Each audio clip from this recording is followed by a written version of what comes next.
Direto da Brasil Game Show 2016, eu tenho a oportunidade agora aqui no stand da Ubisoft de conversar com Matthew Tomkinson. Did I say it right? Yes, perfectly right. Good! Ele é um dos produtores do Ghost Recon Wildlands. Eu vou tentar descobrir um pouquinho mais de informações do game com ele. So Matthew, first of all, I totally want to thank you for giving us this opportunity of talking to you over here. I think it's your first time in Brazil, right? Yes, it's my first time in Brazil and I really love it so far.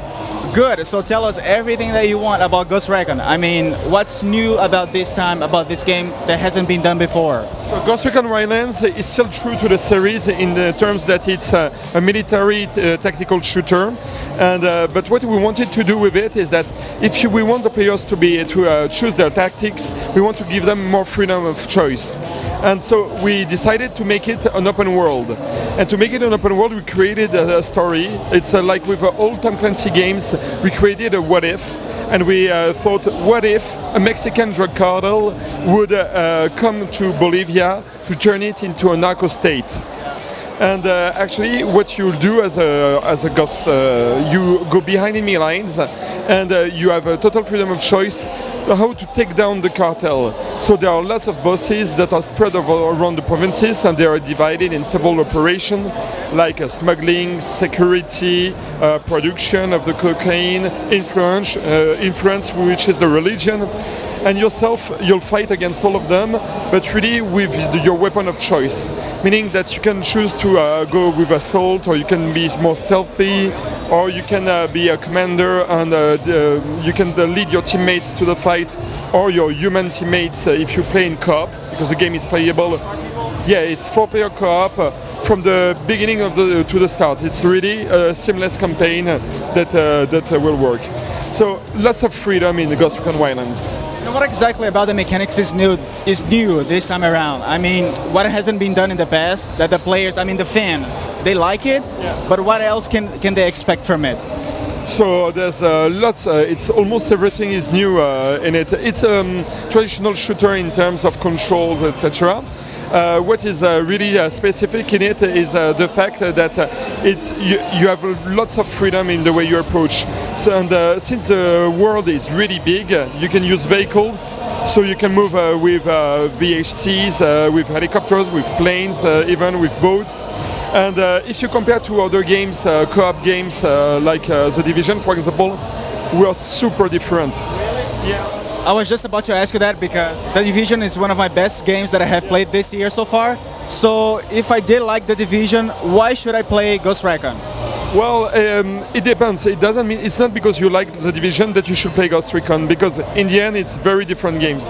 But ourselves, we really like the game, and in the team we play it a lot.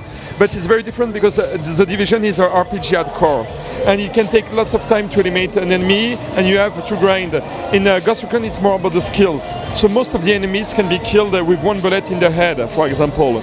And when you can ramp up your skills, but it will give you more options. But it's not like you're going to have to become more and more powerful. And it's a huge. What's its huge difference is that you have. In the end, The Division is very linear. It's more like dungeons in the end that you're doing. Here, the world is super open. So if you want to go with an helicopter base jump in a camp, and if you want to throw grenades, if you want to use mortar, we haven't planned at all what you can do. So lots of freedom in Ghost Recon. So it does have a lot of action at an open world. Oh yes, there is lots of action, obviously, but at the same moment the game is very challenging, so there is lots of tactics too. You have to plan well in advance, because you can, since you can choose where you want to approach, you can take an upper position, observe with your drone or with your goggles, and see where are the enemies, where are the weaknesses of the camp, and then you really choose your approach. Wow, that's a lot of information. Well, we just had this great conversation, so before we say goodbye, would you like to say anything to the Brazilian fans? Well, I hope that you'll like Ghost Recon Wildlands. The game will be released the 7th of March on PS4, Xbox One and PC. Almost there. Yeah, almost there.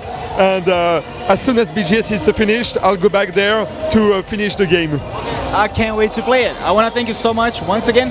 Very nice to meet you. Sure. Galera da BGS, não esquece que está assistindo a gente nos vídeos de assinar o canal e dar aquele like super massa. A gente se vê até o fim dessa semana para mais vídeos no Adrenaline. Tchau!